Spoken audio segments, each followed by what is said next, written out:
Здравствуйте, господин Саурамбаев, Женя Уранкаева, пресс-КИЗ. У меня первый вопрос.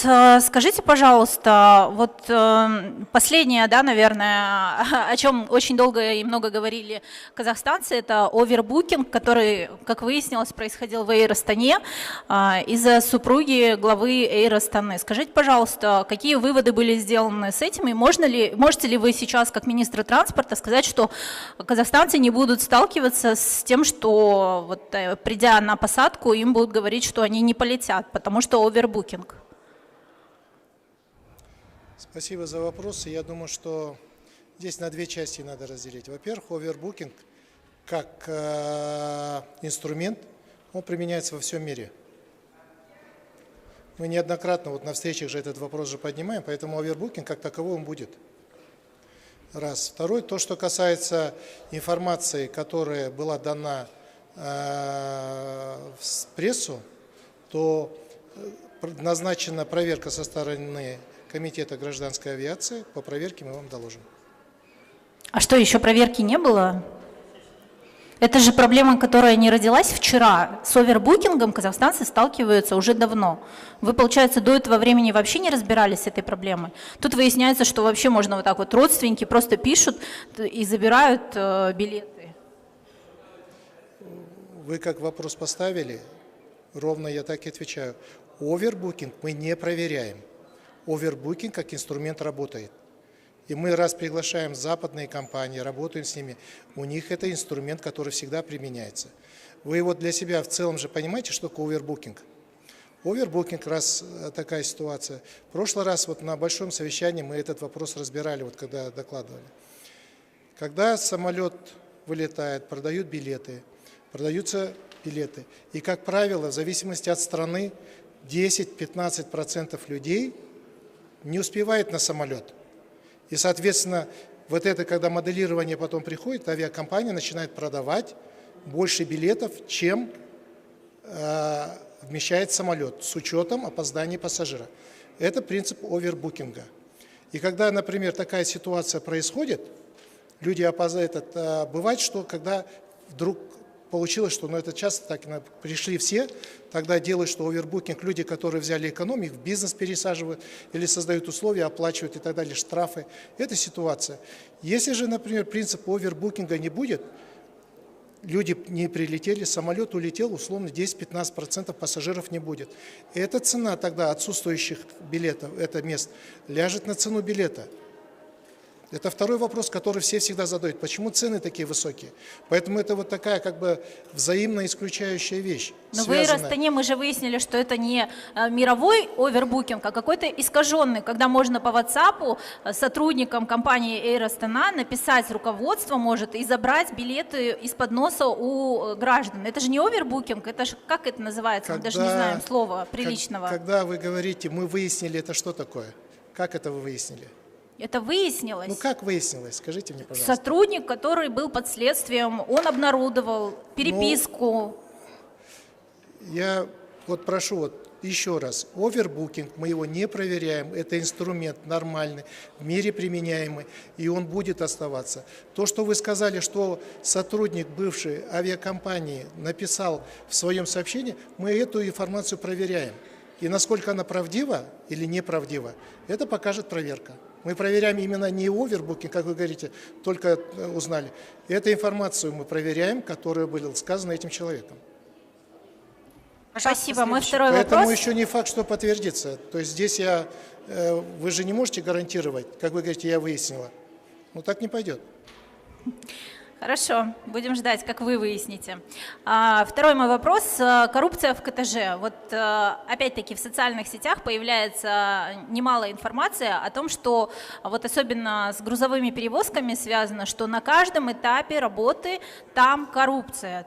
Вот вы в курсе этой ситуации, вы сами были главой КТЖ, и что делаете для того, чтобы вот подобного не было, если это есть?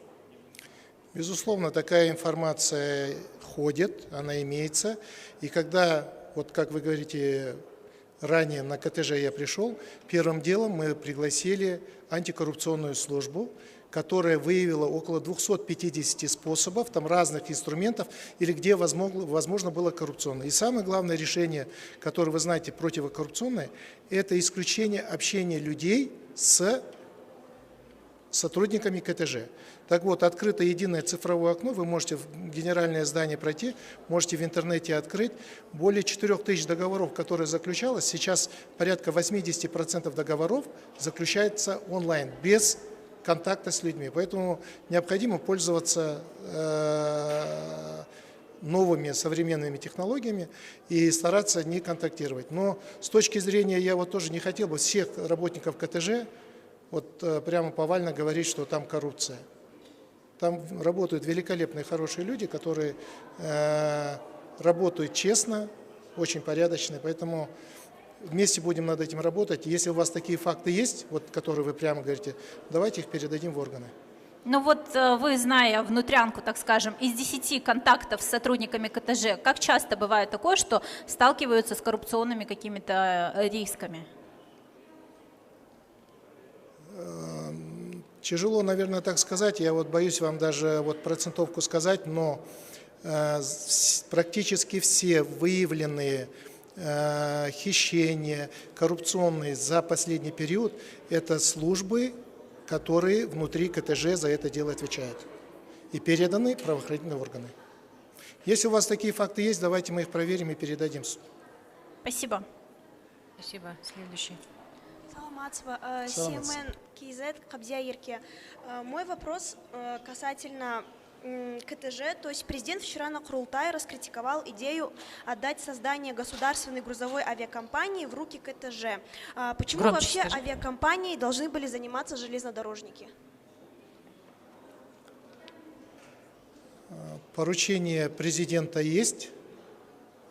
Сейчас, сегодня с утра было заседание правительства. Премьер дал поручение, в течение недели Самрукказна и Министерство транспорта должны дать свое решение по данному вопросу. Хорошо, Ахмед. Добрый день, я Исауле Байгазин, это Микен Бизнес. Сегодня глава Минэнерго заявил, что окончательную цену авиакеросина планирует снизить до $890 за тонну. Известно ли, когда именно и как это будет происходить, там, поэтапно? Вопрос авиакеросина сейчас очень сильно поднимается.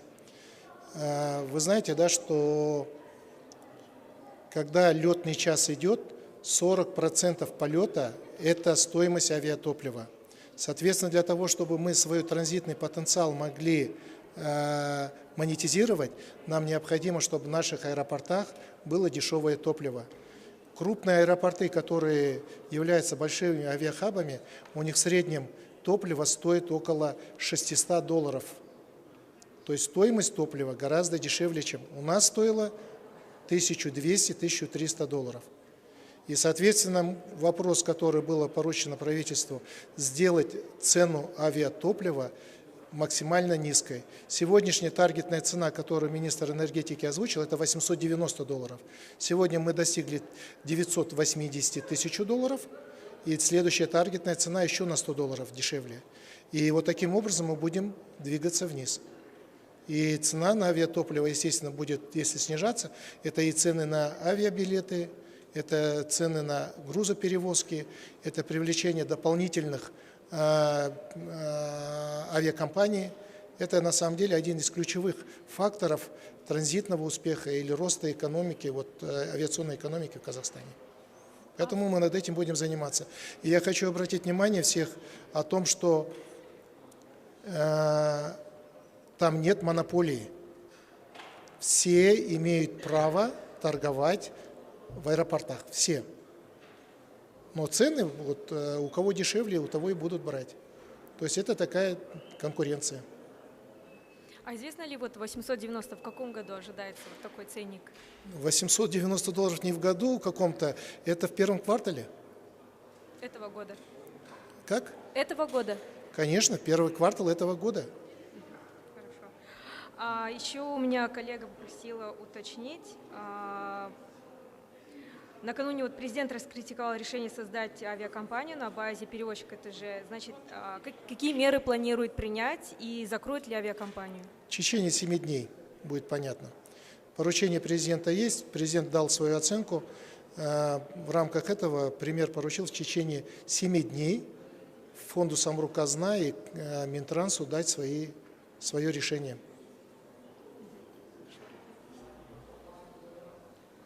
Здравствуйте. У меня первый вопрос. Айгерим Искендирова, Информбюро. Мой первый вопрос заключается в том, что премьер-министр поручил сегодня внести конкретные предложения по запуску новых международных авиарейсов. Есть ли уже какие-то варианты? Да, конечно. Мы порядка вот с момента открытия свободного неба мы 20 зарубежных авиакомпаний привлекли. Сегодня 35. Новые рейсы, которые есть, там достаточно большой обширный список. Это как Рим, Токио, Ар-Рияд, Вена, Варшава. Там большой список. То есть будет достаточно большая сетка. Когда он будет представлен? Список-то мы представили, теперь будет вестись работа по привлечению этих авиакомпаний сюда. А сроки также по привлечению новых? Ну, мы долгие сроки сейчас не делаем, все должно решаться достаточно быстро. Как сейчас говорят, здесь и сейчас. И мой второй вопрос по поводу платных дорог. Их планировали сократить на 350 километров в этом году. Есть ли уже конкретный список? Ну, хотя бы основные направления популярные. Хороший вопрос. Мы немножко уже отстаем от графика включения платных дорог, но в целом мы планируем, сейчас у нас порядка 5000 километров дорог, в ближайшие 2 года мы доведем до 7500 километров, и по плану до 30-го мы хотим довести до 11 тысяч километров платных дорог. И когда в целом все-таки планируется? Не слышу. Когда в итоге планируется все-таки сократить? Вы сказали, что идет сейчас опоздание небольшое сроков, да, по графику отставания. Да, потому что надо делать с учетом мнения населения. То есть везде проходят у нас обсуждения, это занимает достаточно много времени. Ну, в целом информация была про список, просто не были названы основные направления. То есть дорога есть, да, но саму платность еще не ввели. В силу этого обсуждения. Хорошо, спасибо. РИА Новости. У меня тот же вопрос, который я месяц назад вам задавал в правительстве. Готовы ли результаты от 2 иностранных лабораторий? Вы сказали, что там изучается, да, по происшествию с Азалом. Нет, мы пока не получили. Не получили ни от Российской Федерации, не получили от западных, азербайджанской стороны. Ждем. То есть изучается в 2 лабораториях, да, получается, в России и... Так точно. По внутреннему соглашению мы договорились и передали для лабораторного исследования 2 сторонам, Российской Федерации и азербайджанской стороне. Азербайджанская сторона дальше передала уже зарубежным экспертам. Скажите, последний уточняющий вопрос. Когда именно будет готов итоговый отчет по Азалу? Я боюсь вас, это достаточно такой серьезный вопрос, и это требует времени. И за, западной лаборатории я сказать не могу. То есть в них дело, да? Да, может занять время. Спасибо большое. Добрый день, Айкен Муканова, Азаттык Рухы. Подскажите, пожалуйста, ранее, когда был запрос от общества, Талгат Ластаев, будучи главой Комитета гражданской авиации, говорил, что нет возможности расширения мощностей производства авиатоплива. И вчера стоило президенту отметить, что у него есть претензии к энергетикам и транспортникам. Сразу же вы взялись за увеличение производства авиатоплива. Почему такое отношение? Прокомментируйте, пожалуйста. Критика есть, мы над этим работаем, но вопрос по данному он уже неоднократно президентом поднимался, и крайний раз, это было в конце прошлого года, уже большое совещание было у президента. где были приняты конкретные меры по увеличению авиатоплива. А вы можете уточнить именно какие меры? Вы же понимаете, что это больше вопрос Минэнергетики же, но тем не менее я скажу, на сегодняшний день у нас идет прямо очень сильный рост потребления авиатоплива. Если в прошлом году у нас было 1 100 000, в этом году уже 1 400 000. Вы представляете, какой рост объемов идет? Соответственно, внутреннее производство, когда не может покрыть данный объем, мы производим импорт из Российской Федерации, из Китая. Это две основные страны. Сейчас ведем переговоры и с Туркменистаном. Кроме этого, внутреннее производство у наших отечественных заводов также растет. По этому вопросу, насколько они вырастут в следующем году, вы можете у них больше точнее спросить. Спасибо. Қос палата бағдарламасынан өткен аптада депутат Нартай Сәрсенғалиев елімізде жол апатының көбейіп жатқандығы туралы айтты. Қаншама салынып жатқан айыппұлдармен, дронмен қуалап жүріп айыппұл салынып жатса да, жол апатын азайтпай тұр, жол сапасы нашар деді. Яғни біз осы күнге дейін салынып жатқан айыппұлдардың нәтижесін қашан көреміз деді, сізден сұрағым келеді. Өте дұрыс сұрақ, мен сізбен толық келісемін. Өткені бір жерде жыл бойы өте көп адам қайтыс болды осы жолда. Бірақ ол енді негізгі жақсы жолда сондай апатталар болып жатыр. Жақсы жолда адамдардың жылдамдығы көбейеді машиненің. Былайынан қарағанда 90% ол өз шопырдың қателігінен шығып жатыр. Или оның көлігінен. Ал салынып жатқан айыппұлдар қайда? Біз тек қана сол қазір жол бойында жаңа камераларды орналастырып жатырмыз. Содан кейін анау нені жылдамдықтың несін төмендетіп жатырмыз. Бірақ келесі жағынан, мысалы жақында Жаңаөзеннің мәслихатының төрағасы келді. Ол айтады, мынаны төмендетпей көбейтші дейді. Вот осындай неден неғып жатырмыз. Бір жағынан скоростың несін төмендетсек, халық көтеріліп, жоқ, ондай жаяу жүруге болмайды ғой, оның несін көтеріңдер деп. Екі ортада сол халықпен ақылдасып, МВД өз несін скоростной лимит дейді ғой, соны орнатып жатыр. Салынып жатқан айыппұлдар қайда жұмсалып жатыр, алынып жатқан айыппұлдар? Жаңа сіз айтқан камераны қондыруға ма қайда жұмсалып жатыр? Нәтижесін қашан көреміз деді? Ол қандай не келісім шарт бар ғой, ол камераны қай облыста қай мекеме қойды, сол ақша толық МВД-ға түседі бюджетке, содан ол қанша пайызын беретін, ол енді ол жергілікті органдардан сұрау керек. Жақсы, түсінді. Добрый день. Аймира Муксулова, Халық Пресс. Как со стороны Министерства транспорта контролируется состояние внутрипоселковых и сельских дорог? Жители из разных регионов показывают видео, на которых видно, что дороги находятся в аварийном состоянии. Сельчане буквально отрезаны от внешнего мира и затруднен проезд скорой помощи, школьных автобусов и экстренных служб. Как в Министерстве осуществляется контроль качества автодорог в Казахстане и потребность жителей в регионах? Спасибо за вопрос. Это очень важный вопрос. На сегодняшний день дороги от опорных сел до малых сел и между малыми селами составляют порядка 35 000 километров. И местные исполнительные органы, которые ответственны, в большинстве своем стараются там делать асфальтные дороги. И, соответственно, асфальтная дорога, она от 6 до 10 раз выше, чем гравийная дорога. И они начинают строить. И у них не хватает денег на гравийку. Поэтому сейчас готовится новый приказ, по которому в малых селах лучше пусть будет гравийная дорога, но ко всем селам и хорошая готовая работа, которая работает. Вот, например, если асфальтную дорогу делать, ауылға жиі барып тұрасыз ба? Вот если вы ездите, то асфальтная дорога с ямами, по ней обычно сельская не едут, они едут вдоль дорог. Потому что на асфальтной дороге, которая с ямами, повреждение колес гораздо сильнее, чем если вдоль дороги идет.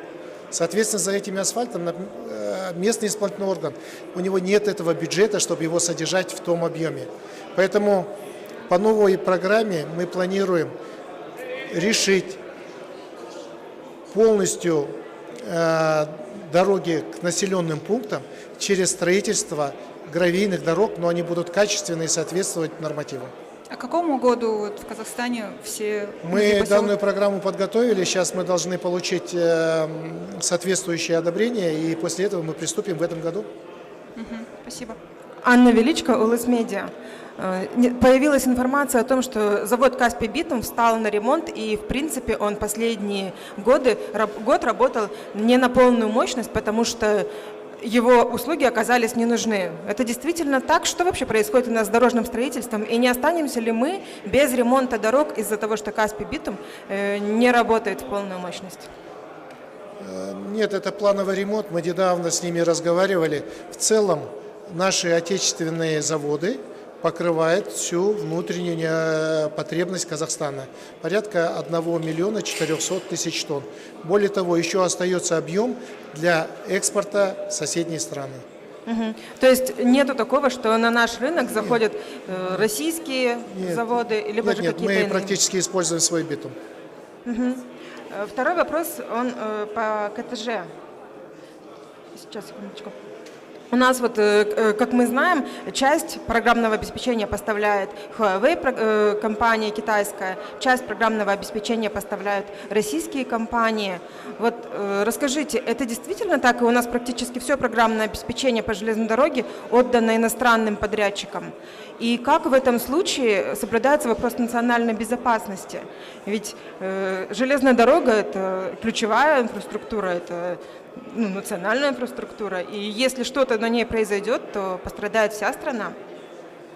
На самом деле Huawei программы не поставляет как таковые. Huawei занимается тем, что они создают инфраструктуру. И они создают не напрямую, работают в любой стране, это их внутренняя программа, через казахстанских, например, если с нашей страны, через казахстанских операторов. Это первое. Если у них какие-то программы есть, Пангу и так далее, то это они не, вот в данном случае, вот Пангу, они это сделали подарок без каких-либо оплат и так далее. Что касается программ Российской Федерации, безусловно, часть программ у нас есть, которые используются, но стратегические программы, которые находятся в КТЖ, согласно принятой внутренней доктрины, они должны быть только казахстанские и в собственности КТЖ. Вот над этим сейчас руководство компании работает. А сколько сейчас в процентном соотношении принадлежит КТЖ и принадлежит иностранным подрядчикам? Тяжело судить, там более 300 модулей сейчас. Они оптимизируют эти программы и модули, более 300 модулей до 150. В будущем планируется, просто эта конфигурация искусственного интеллекта, там будут создаваться 4 озера. То есть 4 озера и 9 программ будет. Все они будут принадлежать Казахстан Темиржолы или тем программам, которые принадлежат структуре правительства, как ЕГОВ. Сроки и все-таки сейчас каково соотношение? Как? Сроки вот этого вот создания. Над этим работает, это уже утверждено, работа идет. Вот в сегодняшний момент архитектурой КТЖ занимается казахстанская компания БТС, которая сделала программу I2, потом у них есть вот голосовой помощник, это достаточно сильная компания. То есть они архитектурой и вопросы безопасности вот как раз таки они сейчас и ведут. Здравствуйте, Оксана Даирова, Закон КЗ. У меня уточняющий вопрос по вашим ответам. Вот вы сказали, что есть планы нарастить километраж платных дорог, но до Нового года вы говорили, что вы выявите дефекты на этих платных дорогах, и вот эти участки, они будут бесплатными. Есть ли уже какое-то решение, и есть ли уже название этих участков, локации конкретные, где у казахстанцев не будут брать плату за проезд? Можно я тоже у вас уточню? Когда вы говорите, вы говорили, вы про... я имею в виду представители Министерства транспорта, вице-министр. Потому что я такого не говорил с точки зрения, когда Минтранс вводит платную дорогу, одним из условий является его нормативное состояние. Если на дороге есть какие-то проблемы, государство с этой дороги снимать деньги не может. И поэтому на тех участках, где есть замечания, они исключаются из вот этого участка и за них не оплачиваются. Нет, просто до этого говорилось, что будет перечень прямо вот этих участков с дефектами, с которых плату не будут взимать. Вот это буквально вот было перед Новым годом. Есть уже конкретный перечень? Еще раз, во-первых, если есть проблема, этот участок не вводится в эксплуатацию, то есть на оплату. Поэтому смысл вводить его, смысл какой? Нет, Просто там платный, перечень платных не зайдет. Вы, мне кажется, не понимаете. Вот смотрите, вот до Нового года, да, в Министерстве транспорта говорили, что они проведут анализ всех платных дорог. И если там на каких-то участках выяснится, что там есть дефекты, то плату с этих участков взимать не будут, пока эти дефекты не устранят. И говорилось, что опубликуют вот этот перечень вот этих локаций, где люди не должны будут платить деньги. Вот этот перечень, он появился? Когда он появится? Я боюсь, что перечень, они прямо сказали, что перечень будет, да? Да. Ну хорошо, он будет у вас. И эти участки, они есть. Просто отдельным перечнем кому-то его давать, это просто принимается, когда в работе идет. Я просто не знаю, с кем вы разговаривали, поэтому я не могу апеллировать. Вы сами это говорили на одном из заседаний правительства. Я не говорил, это 100%, потому что Но в целом, вот то, что вы говорите, логика она есть. Те участки платных дорог, на которых есть изъяны, там государство не имеет права взимать деньги. Это абсолютно верно. Поэтому если кто-то из наших сказали, что перечень вам даст, я приду и прослежу, чтобы они вам этот перечень предоставили. Все хорошо. А могут ли казахстанцы судиться? Вот, например, он оплатил проезд, но дорога оказалась неподобающего качества, и он там пострадал, или там машина пострадала. Он может судиться и потребовать возврата вот этих денег, за которые он заплатил? Безусловно. Угу. Хорошо. И второй уточняющий вопрос, он касается вот все того же вот грузовой авиакомпании. Скажите, пожалуйста, почему авиакомпанию отдали КТЖ? То есть где КТЖ и где авиакомпания? То есть, это же вообще какой-то абсурд, вам не кажется? И об этом и президент вчера сказал, что это какой-то абсурд, когда железнодорожная компания отдали авиакомпанию, хоть она и грузовая. В течение недели получите ответ. Нет, я понимаю, что вы там готовите какое-то решение, но до этого на чем вы основывались, когда принимали такое решение? Безусловно. Безусловно. Через неделю получите ответ. Тогда, если я не получила ответ, можно я задам другой вопрос? Вот вы сказали, что цены на авиакеросин снизятся, и даже назвали пороговые цены, которые вы достигнете. А за счет чего вы хотите этого достичь? То есть, что мешало авиакомпаниям и аэропортам, да, например, до этого снизить цены? Почему именно после замечаний, после критики президента вдруг нашлись какие-то рычаги и механизмы, за счет которых можно добиться этих снижений? Там по механизму очень много инструментов. Первое, то, что Казмунайгаз Аэро имеет возможность оптовой покупки. Многие аэропорты покупают по 200-300 тонн сами. Соответственно, у них цена одна. Второе, государство освободило от импорта по НДС. Это тоже облегчило, определенную иную сумму дало. Третье, аэропорты в момент заправки получали от 200 до 300 долларов роялти за заправку каждого самолета. Сегодня они не снимают роялти и инфраструктурного сбора. Да, поэтому вопрос есть, безусловно, и то, что на рынке за последнее время цена сильно подскочила, это тоже имеет значение. То есть на границе с Казахстаном цена была 960 долларов. Сегодня крайняя цена, по которой КМГ Аэро купила, 715 долларов. Поэтому вот за счет вот этих ресурсов общее снижение, оно и происходит. Мы постараемся сделать так, чтобы цена на авиатопливо в Казахстане была достаточно конкурентоспособной. Все хорошо, спасибо большое. Здравствуйте, Герим Такушева, журналист Курсива, деловое издание «Курсив». Давайте вернемся к платным дорогам и неплату за дефекты. Да? Получается, я специально нашла, с 15 сентября прошлого года вступили новые правила, которые разрешают водителям не платить за те участки, где находятся дефекты. То есть это... Вот у меня вопрос, ладно, мы там не поймем, да, сколько в прошлом году казахстанские водители не заплатили за платные дороги, где были дефекты? Есть такая цифра? У нас есть цифра, сколько в целом не заплатили водители. То есть порядка 7, по-моему, миллиардов тенге общая сумма неуплаты водителями за проезд по платным дорогам. Сколько из них по данному факту, я сейчас вычислить не смогу.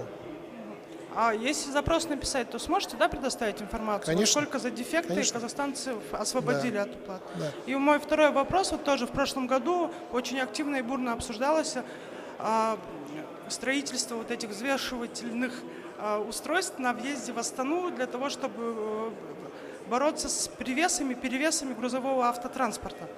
Вот не могли бы вы рассказать, каковы результаты и планируете ли вы как-то менять систему или все вас устраивает? Согласно программе, 230 таких автоматических станций по Казахстану мы должны поставить. Именно защита именно по городу. Что такое вот данный вопрос и вот эти по большим грузам? Наши дороги выдерживают 8 тонн на ось. Городские и того меньше. Если туда заезжает тяжелая машина, она разрушает дорогу сразу. То есть физически мы можем, например, при заезде таких автомобилей потерять дорогу. Теперь, соответственно, вот это количество осей, которые мы поставили вдоль городов, вы же представляете, любой город, сколько улиц надо перекрыть. Экономически очень сложно. Поэтому мы сейчас то, что новый вариант смотрим совместно с городом, это обучение умных камер на выявление этих большегрузных машин, не устанавливая вот эти датчики оси. Почему, в связи с чем это, вы изменили эти планы? Отказались от того, чтобы устанавливать на въездах? Очень много денег нужно, потому что стоимость оси очень высокая, и их количество необходимо. Если взять это оси 230 на общее количество только, например, республиканских и областных дорог, это на 800 километров одной оси будет. Это мало. Я правильно, да, поняла? То есть планы предыдущего министра транспорта, который вот он с помпой презентовал и говорил о том, что вот мы будем бороться с перегрузами, вы их отменяете? То есть вы решили, Нет, я их не отменяю. Дело в том, что пункты заезда на оси, вот в город, если машина зашла мимо оси, она будет сразу штрафоваться. То есть эти пункты, которые ранее были установлены и сейчас устанавливаются, все машины, которые они сразу же у нас, когда к оси идет, она формирует его номер.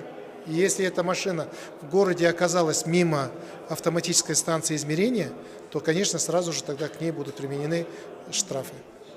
А какие-то дополнительные меры планируете вводить в плане того, что мы видели в соцсетях, как эти грузовики через степь, пытаясь объехать эти системы, как-то все равно пытались прорываться в города? Я бы не хотел, безусловно, мы эти все схемы рассматриваем, новые новшества. Российская Федерация свои применяет, в Европе другие применяют. Мы смотрим эти и совместно именно с бизнесом мы выбираем наиболее удобные для них, экономически эффективные для государства, и чтобы мы могли защитить свои дороги от большегрузных автомобилей. Но пока с этой проблемой конкретно уже, решения нету, да? Пока вот оси идет, я думаю, если мы по камерам решим, что мы там достаточно близко, я думаю, что уже по городам мы этот вопрос решим. Все, спасибо большое. Спасибо вам. Қайырлы күн, Селим Қалкен, Пікір Медиа. Министр мырза, бірінші сұрағым, сіз табыс декларациясын тапсырдыңыз ба, өзіңіз де, жұбайыңыз болса, айтыңызшы қанша? Тапсырдым. Сомасын атай аласыз ба? Ау. Әйеліңіздің, жұбайыңыздың да табыс? Я бәрін. Заң бойынша бәрін тапсырдым. Сомасын айта аласыз ба? Онша көп емес менде, тек қана. Сайтта бар, да, қарасам? Сайтта болу керек, иә. Жақсы, рахмет. Екінші сұрақ, вагондардың тозуына байланысты. Қазір вагондардың, жолаушылар вагоны бар ғой. Вагондардың тозу деңгейі қандай, және жаңарту барысы қалай жүріп жатыр, қанша пайызы жаңартылды?